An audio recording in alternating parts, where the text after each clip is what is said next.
Olá, eu sou a Rita. Olá, eu sou o Silvio Eu sou o Adolfo. e esse é mais um bate-papo informal com vida com o espiritualista Adolfo Marcos dos Santos na nossa série Estudando o Novo Testamento. E aí, Adolfo, como é que você está? Tudo bom? Tudo Tá bem, tudo Adolfo? bem, tá? Aqui tá tudo bem, tá um calorzinho bom, bom, E bom. no Rio tá calor, é? É. Tá. Aqui ainda tá em Orlando também, mas vai mudar o tempo. Daqui a pouquinho refresca um pouco mais. E antes de nós começarmos, já vamos pedir ao pessoal para não esquecer de visitar o nosso canal, de dar De- o like, É, né? dar o like, colocar seus comentários, perguntas. Isso, repassar os nossos vídeos para os seus amigos, né? E pedir para que eles se inscrevam no canal para que nós possamos alcançar os 400 inscritos. Então, Adolfo, vamos dar continuidade ao nosso estudo do Novo Testamento. Nós estamos agora numa fase de perguntas gerais, né? O próximo vídeo, certamente, nós vamos abordar os momentos da Santa Ceia e, por último, a crucificação de Jesus, né? Então, vai começar, Rita? Posso Bom, começar? ok. Então, Adolfo, tem uma passagem aqui, eu gostaria de saber o que que você pode dizer sobre duas coisinhas aqui. Em verdade vos digo, se não vos converterdes e não tornardes como as crianças, não entrareis no reino dos céus. Uma pergunta é como entender essa questão do reino dos céus? A gente estava até discutindo sobre isso. Ele tem uma visão, eu tinha outra visão sobre reino dos céus. O que que você nos Porque diz? dos céus, né? Então, o que A- acontece? Vamos aí trazer para uma linguagem que nós temos um pouco mais de intimidade. É uma mudança de frequência. Então, você, para entrar nos céus, não é uma frequência única, ou seja, não é um plano único, não é uma dimensão única. Jesus, por exemplo, é um anjo. Nós imaginamos que a frequência dele é uma frequência que identifica aquela dimensão, aquele plano dos espíritos angelicais.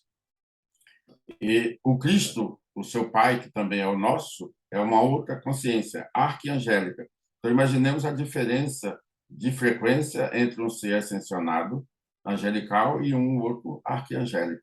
Então, isso identifica os N planos e dimensões que nós temos no universo, todos eles tridimensionais.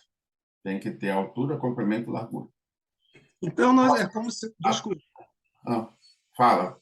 Não, é Não, como se nós admitíssemos que cada um desses possíveis planos equivalessem a um céu. É isso? é um céu, é. Porque Hum, tem que usar uma linguagem que as pessoas entendam, né? E a Isso. noção que se tem, hoje, nós já temos mais informações. Mas lá no passado, imaginemos, quem é que ia identificar, com algumas exceções, diferença de frequência? Nós agora mesmo estamos nesse processo. No vídeo anterior da semana passada, nós falamos e brincamos que o relógio estava muito rápido. Isso o que que é? A frequência da Terra, a radioatividade, e pela velhice, pela idade da Terra, cada vez ela vai ficar mais rápida, porque a radioatividade vai acelerando, vai acelerando, vai acelerando, e aí surge aquela chamada energia cinética, que vai movimentando com muito mais rapidez. E aí nós vamos encontrar justificativas para o efeito Schumann. Hum. E por que que ele fala que é preciso tornar-se criança? Então, o que Senão não acontece? estão no reino dos céus. Então, o que acontece? Nós, por exemplo, no nosso grau de evolução, por mais que nós queiramos, nós ainda somos questionadores. Enquanto nós estivermos nessa fase da razão, todo mundo que estiver, quanto mais tem a razão acelerada, mais questiona. Olha, nós já aprendemos, pelo menos aceitamos os nossos antepassados que criaram a ciência chamada matemática e falaram para nós, 2 mais 2 são 4. Mas por quê? Não, se eu estou perguntando o porquê, já sabe, no céu eu não entro. Porque tem que ir com a pureza de uma criança. Ele pergunta muito. E temos que ir com a pureza da criança. Então, aí é uma linguagem simbólica. A criança aceita com naturalidade. Então, a proporção que nós vamos evoluindo, nós vamos ficando com essa pureza simbolizada pela criança. Não estamos questionando o grau de evolução, não. É só para pegar o efeito mais material. A criança é mais pura, ela não usa tanto a razão. E nós, por isso que o Pietro Baldi tem aquelas colocações muito bonitas. Se você quiser tornar-se um guia, deixe de ser crítico, porque as pessoas cerebrais são críticas naturalmente. E quando nós queremos ser guia, criticando, nada. Por isso que o Evangelho não é vivenciado por todos. Não criticar, não julgar, isso é coisa da razão. Eu olho para aquilo, para aquela situação, deduzo coisas que não tem nada a ver com a verdade. Eu me baseio no meu mundo pessoal. E com o meu conteúdo, eu julgo o que está fora de mim. Imaginemos só, quem é que tinha alcance para saber ou reconhecer a grandeza de Madalena naquela encarnação? E, no entanto, Jesus fez dela o que fez, né? E ela superou toda a história passada dela e tornou-se aquela cristã fabulosa, porque Jesus via a essência. E nós, questionadores, quase sempre só observamos a existência. Então, o simbolismo de nós nos tornarmos crianças, é claro, tem que fazer a avaliação, porque hoje as crianças índigo e cristais já estão chegando com uma condição muito especial para que nós nos curvemos diante, principalmente, da reencarnação. Mas, Adolfo, deixa-me dizer uma coisa. Eu concordo com você, mas talvez o meu lado crítico tenha um senão. Porque quando você diz assim, que você não discorde ou que você não seja tão crítico diante da mensagem de um grande instrutor espiritual, alguém reconhecidamente mais experiente de Deus que você, isso me parece uma coisa muito natural. Mas, diante da nossa experiência ao longo da história da humanidade, nem sempre nós nos deparamos com essas verdades trazidas por esses instrutores. A nossa experiência de dia a dia, né, nem sempre era algo assim convincente. Então, eu acho que era necessário, e se fez necessário, que nós utilizássemos o intelecto, que nós até discordássemos, para nos aproximar de uma ideia de verdade. Né? Eu não sei se você concorda com isso, Não, mas. eu concordo plenamente, mas tem aquilo que já é. Só para você dar o seu exemplo, você mudou o seu semblante. Uhum. Então, nós passamos a ser juízes de nós próprios, porque, em função das nossas discordâncias, nós temos uma alteração química. E essa alteração química, pelas outras partes do corpo, talvez a sociedade não perceba, mas pela entonação da voz, pela expressão do rosto, pelo brilho ou falta dele dos nossos olhos, então, discordar, nós podemos discordar. Mas, se nós seguirmos a orientação de Pietro Baldi, nós vamos dizer, ou vamos ter essa conduta. Diga a sua verdade, ô Silvio, mas não perca a sua ternura. Entendi. Então, aí a gente passa a trabalhar mais o sentimento e sentimento. Agora, se você é questionado por situações A, B ou C, então, se você tem conteúdo, tenta explicar, mas sem perder a ternura, com brandura, com misericórdia, com tolerância, senão, quimicamente, nós ficamos alterados. É um item muito sutil, mas que todo mundo percebe. Olha, já alterou. E agora, imagina para nós, no meu caso, que não sou vidente. Agora, o vidente, ele leva cada susto com a gente, que é uma coisa fabulosa. Porque só em nós discordarmos já mudou a cor à nossa volta. Okay. Temos uma outra passagem, Adolfo, onde é dito, né? Em verdade vos digo, tudo que ligardes sobre a terra será ligado também no céu, e tudo que desligardes sobre a terra será desligado também no céu. Você pode esmiuçar um pouquinho para a gente o que é esse Ligar e poder que desligar. nós teríamos, em tese, de ligar na terra e ligar no céu, ou desligar na terra e desligar no céu? Porque O esse que é um acontece? poder, né, Adolfo? Não, isso aí é facilmente explicado pela lei de causa e efeito. Tudo que nós ligarmos aos céus é a nossa ação. Tudo que nós desligarmos, então não é ligar ao céu e ficar lá preso, amarrado, pregado, não. É a nossa constante mental, a nossa vibração mental, é a nossa frequência mental. Então, é mostrando a lei de causa e efeito. Por exemplo, Jesus fala, quando servir, sirva com uma mão sem que a outra veja. Porque se a outra vê, nós estamos querendo que a sociedade reconheça o nosso ato de caridade. Aí todo mundo aplaude. Aí, quando a gente chega do céu, gente, mas eu pratiquei a caridade. Só foram anos e mais anos doando o pão dormido à minha sociedade e eu não adquiri mérito? Não. Quando você recebeu os aplausos, você já recebeu a, a sua dádiva. Então, é por isso que o evangelho tem que ser melhor esclarecido. Na hora que nós exigimos reconhecimento externo ao que nós estamos fazendo, isso ali já é o prêmio que nós estamos recebendo. Por isso que quem tem poder na terra não tem poderes, né? Não tem nos céus. Porque ele está. Por isso, e também, que muitos desencarnam, e nós vamos ter essa experiência daqui a uma semana, nós vamos desencarnar, e quando chegarmos do outro lado, nós vamos ter, gente, que estado que eu estou? É exatamente em função qual o alimento maior que eu tive no meu tempo como reencarnado. Vamos pegar aqui um exemplo mais material. Em se tratando de valores dos céus e valores da terra, qual que está motivando mais a minha vida? Então, a gente tem essa comparação para sabermos se nós estamos mais com direitos nos céus ou com mais deveres, porque a nossa vida nós estamos prendendo. Você vê só, a gente briga no trânsito, briga com a família, briga com os filhos, com o marido, com a mulher, briga com isso, briga com aquilo, briga com a diferença social, a diferença de pele, diferença de idioma. Você vê só, os valores da existencialidade estão se sobrepondo à essencialidade que nós deveríamos ser mais atentos. Então, se a nossa vida mental for povoada e mantida em uma graduação superior, a gente tem a noção. Bem, eu sou grato porque aqui na Terra eu tenho de apoiar meus pés. Eu sou grato porque aqui na Terra eu estou numa escola, convivendo com espíritos superiores a mim e inferiores. Os superiores, aqueles que me motivam para eu me melhorar.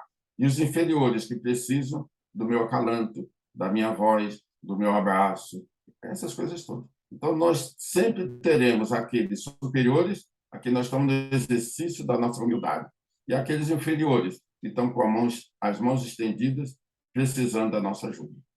Deixa eu te perguntar uma coisa, Adolfo. Eu entendi na sua explicação uma questão de ligar na terra como ligar no céu, como foi o caso da caridade desinteressada. Mas eu confesso a você que eu ainda tenho dificuldade de entender um exemplo mais prático do que seria desligar na terra e desligar no céu. Vamos dar. Eu já estou aqui há alguns dias nessa proposta.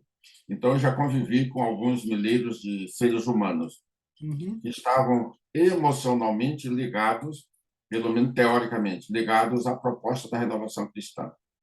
Imaginemos só com quantas pessoas eu já convivi, umas que se desligaram e outras que desencarnaram, porque perderam o foco. Então, é preciso que nós, principalmente nós que estamos assim, representando a divindade, tendo Jesus como nosso guia, nosso modelo, num momento tão sagrado para a Terra, sagrado em todos os sentidos, social, político, artístico, religioso, tudo é muito especial num momento de transição. E nós estamos emocionalmente desligados. Qual é a tendência natural? Pela doutrina, nós aprendemos. Se nós estamos encarnados e perdemos o foco, os nossos superiores preferem que nós desencarnemos. E vamos para as escolas do outro lado da vida para poder ver se numa reciclagem nós nos melhoraremos. Agora, só que agora é mais sério, porque agora quem está desencarnando sem qualidades adequadas para frequentar uma escola secundária já está sendo arrolado. Na linguagem espírita, estão falando, já estão sendo alocados para irem para os planetas ou o planeta que vai higienizar o físico e o metafísico do planeta Terra.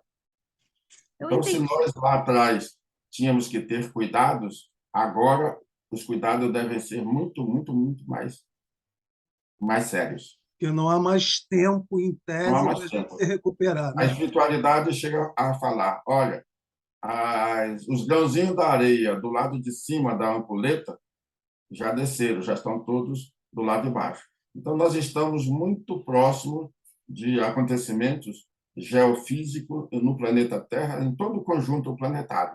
Mas tem alguns pontos que também já foram sinalizados, que são pontos mais frágeis e que fazem parte do programa da Terra, né? Em função da verticalização do eixo da Terra em relação ao Sol.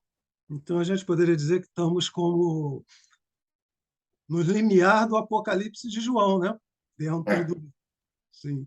Ô, Adolfo, já que você falou sobre essa questão da inclinação do eixo, eu estava ouvindo um dia desse um podcast, alguém falando que nós teríamos duas situações. Eu estava até para perguntar para você. Uma, a questão da inclinação, é como se a Terra tivesse meio coisa, aí ela vai ficar certinha, né? hum, E outro, ele falou que a Terra gira, o movimento de rotação da Terra, se eu entendi bem, ele é anti-horário, que vai haver a necessidade desse movimento ser invertido para ele ficar um movimento horário. Isso faz sentido? para mim não faz sentido, porque Hum. imagina só quem criou a Terra, uma consciência arquiangélica. Será que ele errou nos cálculos? Então, eu acho que é um pouco. Mas eu já vi alguém falando: olha, a Terra já parou uma vez e agora vai parar outra vez e vai mudar a rotação. Olha, o que mantém a vida é o movimento. Se parar, a pessoa tem que dizer: ó, quanto tempo vai parar para poder ver se a vida vai continuar. Porque o E, que alimenta a vida de todos os seres vivos, de todos os reinos no nosso mundo, em todos os mundos, é o movimento. Então, Pietro Baldi cita no livro, eu não vou mais saber qual é o livro, mas ele cita, né? Nós colocamos como exemplo no livro A Legislação Divina, que nós temos um planeta, e só um, que gira no sentido oposto, né? Mas é para equilíbrio do movimento. Aí é Saturno, Júpiter, Saturno, Urano e Netuno. Então, tá entre Urano e Netuno. E Urano é esse que gira, mas é bom conferir, porque já li isso há muito tempo, gira no sentido oposto.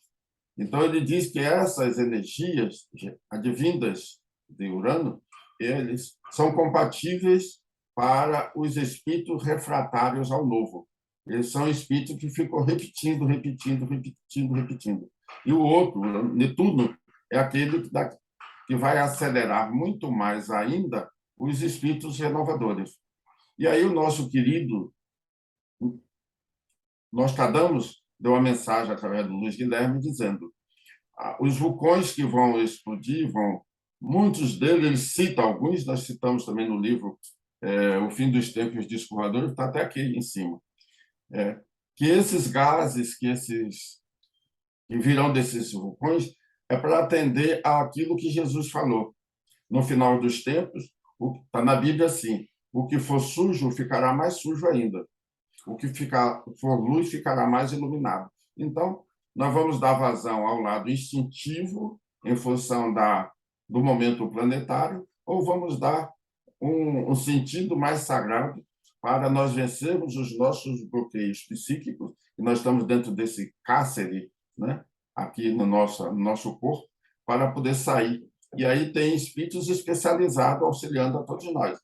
E as Sagradas Fileiras sinalizaram. Esse trabalho será realizado, ou está sendo realizado, desde 1995, 1º de maio de 1965, 95, por Augustus, o Olhos de Lice. O trabalho de Augusto é exatamente cumprir o que fala o Evangelho. Aquele que for sujo ficará mais sujo. É claro, ninguém regride, é uma linguagem simbólica para a gente entender. E aquele que for luz ficará mais iluminado. Em outras palavras, está na hora de caírem as nossas máscaras. uhum. E a questão do movimento de rotação, da mudança, né? A pessoa explica que isso possivelmente se dará por ocasião dos 3 dias de escuridão. Nada. Nos dias que virão, nós temos aí um mestre da grandeza de Ramatiz, onde ele fala: a escuridão é simplesmente porque o planeta vai cruzar o nosso céu, e não é um planeta, é um sistema solar, com um Sol e 14 planetas.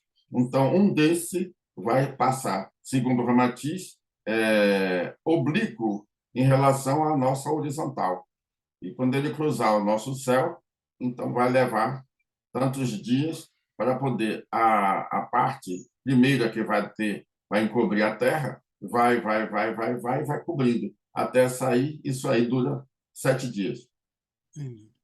Agora, voltando aí ao que a gente estava falando, que eu queria falar uma coisa e ele veio com essa história aí dos planetas. Aí. O Apocalipse está incomodando o nosso Silvio, deixa para lá. É, ele está preocupado e fala muito nisso. Mas olha só, quando você falou da questão do ligar e desligar da Terra, quando você estava falando, explicando, e eu estava relendo aqui, eu estava tentando fazer o sentido, e aí eu pensei no seguinte: todas as nossas ações positivas, elas nos ligam aos céus porque têm ressonância com os céus. E É, todas as nossas ações negativas, né, elas destoam, né, dos céus. Por isso esse desligar. Faz sentido isso? faz sentido, é exatamente isso que acontece. E quando nós falamos, nós já estamos, né? Se nós estivermos integralmente vinculados aos céus, nós não vamos ter, não há regressão na evolução. Mas quando nós estamos assim impulsionados, motivados, nós estamos digamos assim, nos prendendo, nos ligando às coisas celestiais. Mas num piscar de olhos, nós podemos estar aí, voltar ao zero. E é por isso que eu usei aquela linguagem. Eu já estou aqui dentro do céu há 59 anos. Então, imaginemos com quantas mil pessoas estão motivadas para as aquisições morais e, num piscar de olhos, aí o mundo material, as questões, ou as questiúnculas. Isso é muito comum e a gente observa isso muito naquele livro Aconteceu na Casa Espírita. Quantas pessoas se desvinculam moralmente, dão vazão a coisas mais estranhas, mais esquisitas.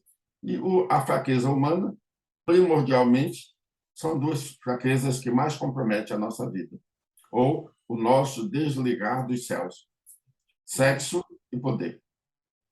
Quantas pessoas se perdem, mesmo representando isso não é agora, isso foi em todas as épocas. Só que agora, orar e vigiar tem que ser muito mais sério, porque nós estamos nesse torpor dos dragões, das consciências satânicas, desses espíritos que foram humanos iguaizinhos a nós, mas perderam o endereço de Deus. Uhum. É isso aí. Então vamos à última aqui. A última, Não, talvez? não, Não. não. Então vamos mais uma aqui. Olha, por que Jesus afirma que é mais fácil passar um camelo pelo fundo de uma agulha do que entrar um rico no reino dos céus?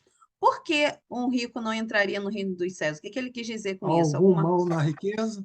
Não, não há. Ninguém foi para o céu porque é pobre e ninguém irá para o inferno porque é rico. Vai depender da maneira que nós conduzimos as nossas riquezas. Mas o Ramatiz, no livro Mensagens do Astral, ele esclarece.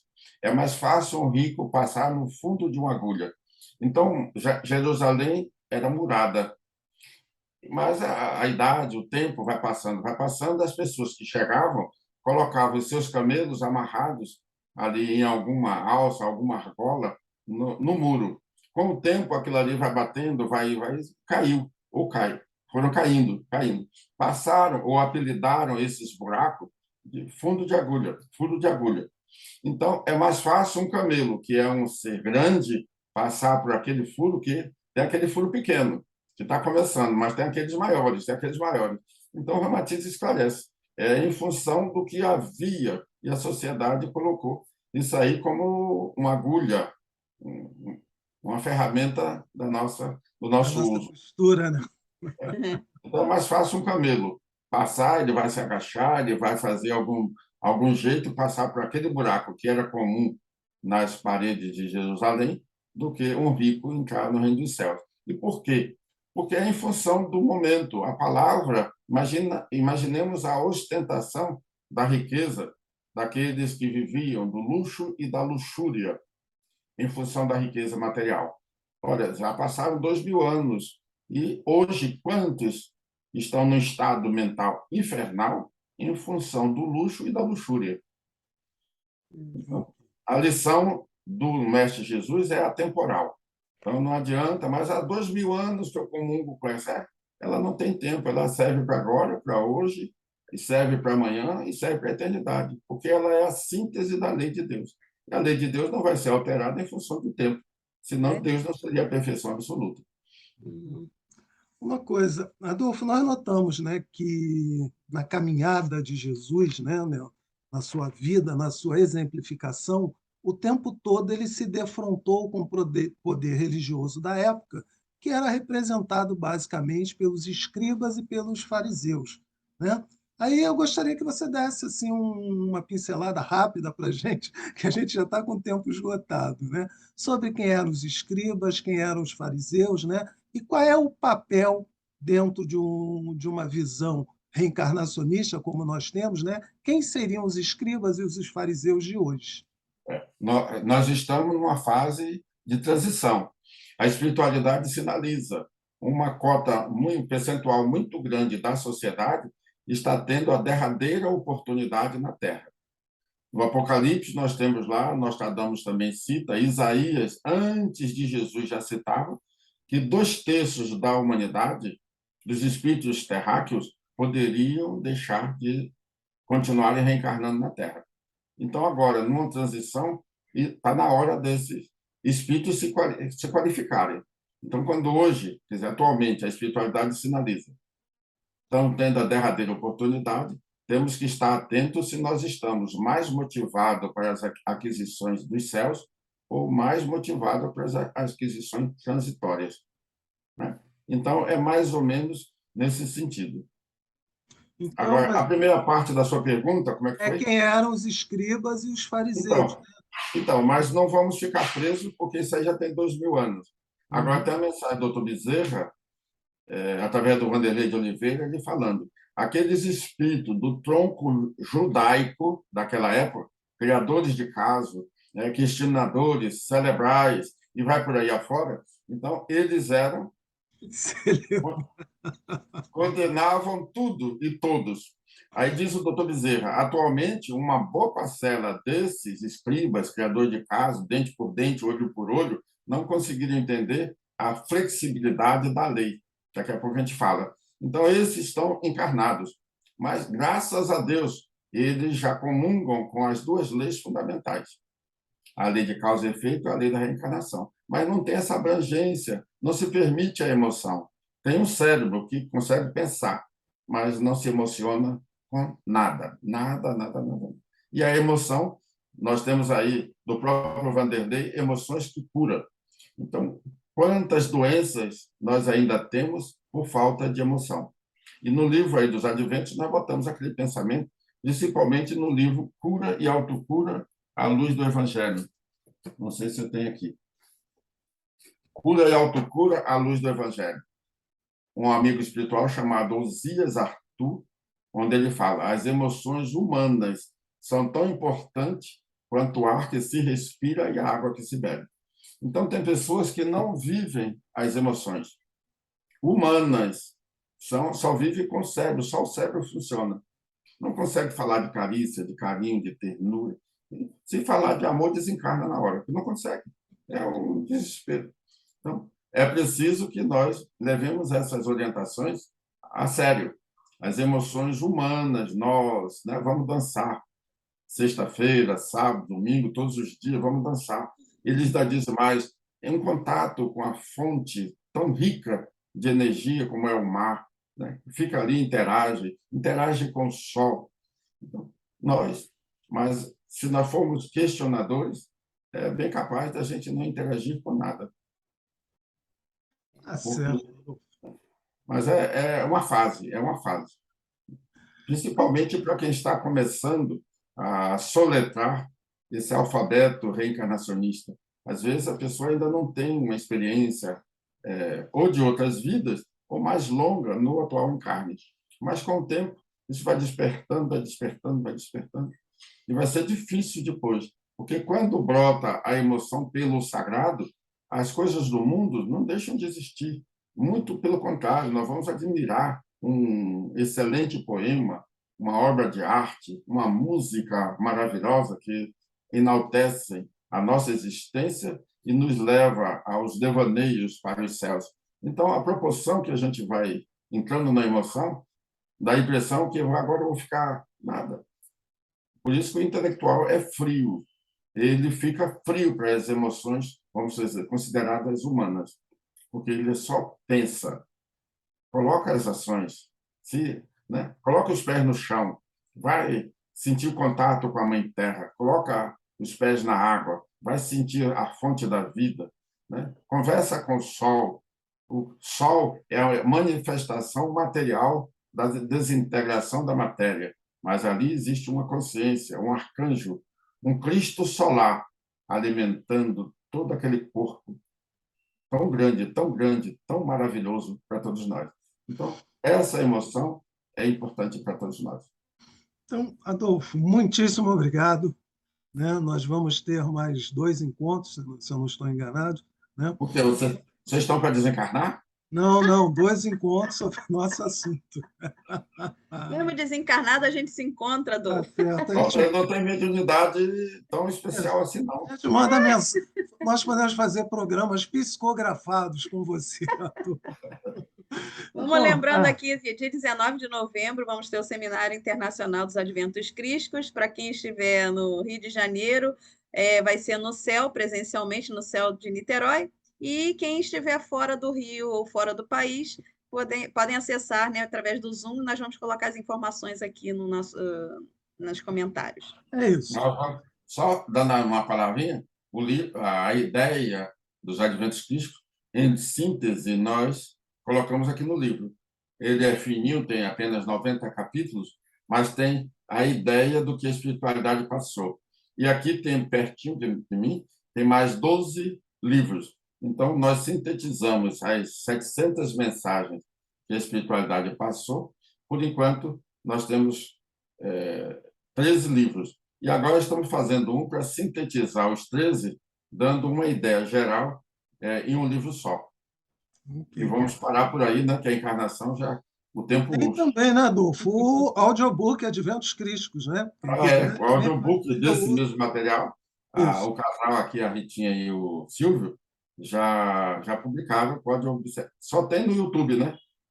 Lá no YouTube. No YouTube. Eu já estou assistindo, já estou no capítulo 62. Você é muito rápido. É isso Então, aí. tá bom. As informações estão todas aqui na descrição do vídeo, tá, gente? Pessoal, não esqueçam de visitar o nosso canal, de dar o seu like, Deixar sua sugestão, seus comentários. repassarem os nossos vídeos para os seus amigos e pedir para que eles se inscrevam no nosso canal para que cheguemos aos 400 inscritos. Mais uma vez, Adolfo, muitíssimo obrigado. Tchau. Saúde e paz, um ótimo dia. Tchau, pessoal. Valeu. Tchau, Adolfo. Bom dia. Fiquem todos com Deus. Ok.